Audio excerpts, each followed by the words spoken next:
Magandang araw sa inyong lahat. Kamusta mga kaibigan? Ako nga pala si Joshua Alvarico at welcome sa aming vlog. Sa episode na ito ay pag-uusapan natin kung paano nga ba maging isang mabuting Pilipino. Ano nga ba ang mga simpleng paraan upang maipakita natin ang pagmamahal sa ating inang bayan. Paano nga ba maging isang mabuting Pilipino? Sa dami ng hamon sa ating lipunan, mahalagang balikan natin kung ano nga ba ang mga pwede at maaari nating gawin upang maipakita natin ang ating pagmamalasakit sa kapwa at sa inang bayan. Ang pagiging mabuting Pilipino ay hindi lamang tungkol sa pagiging makabayan tuwing araw ng kalayaan, bagkus ito ay patungkol sa kung paano ka magiging kapaki-pakinabang sa progreso ng ating bansa. Narito ang ilan sa mga paraan upang maging isang mabuting Pilipino. Una, maging aktibong mamamayang Pilipino.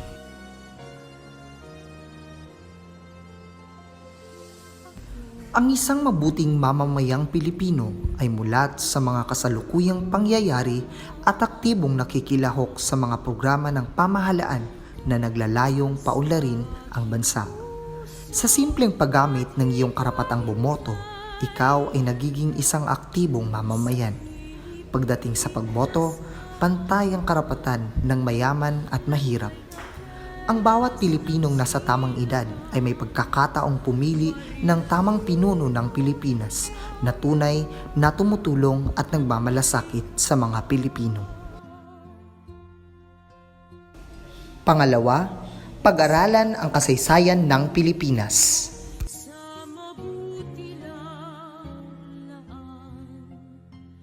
Mahaba at madugo ang landas ng kasaysayan ng Pilipinas.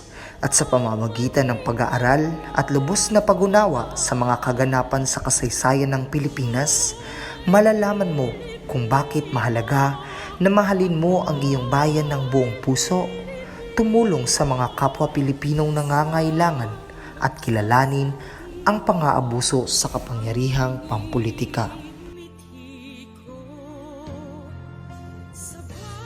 Pangatlo, suportahan ang mga lokal na produkto.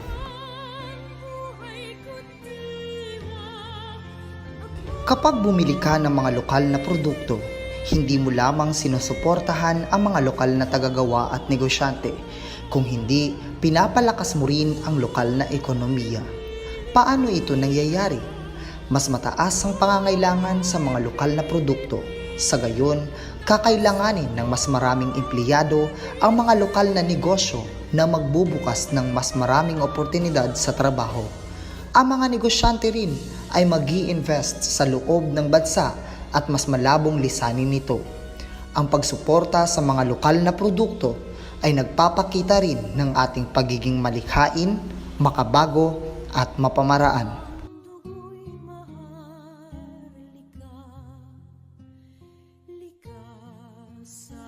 Pang-apat, pag-aralan at gamitin ang wikang Filipino.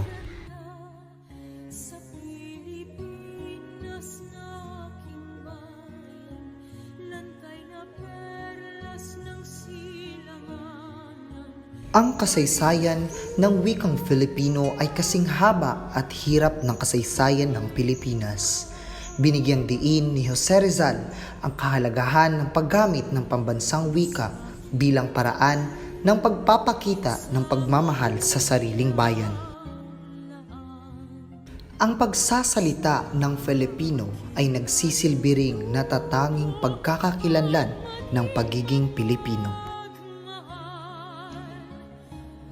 Mahigit isang dekada nang pinagtatalunan kung gagamitin nga ba ang Filipino bilang wika ng pagtuturo sa mga paaralan at kung dapat nga bang isalin ang mga aklat sa Filipino, subalit hindi pa rin ito mahigpit na ipinatutupad.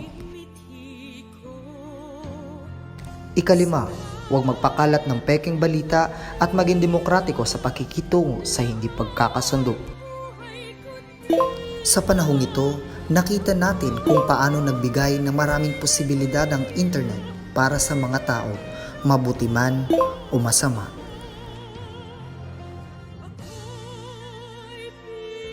At ang pang-anim, pagiging responsable at paggalang sa kapwa.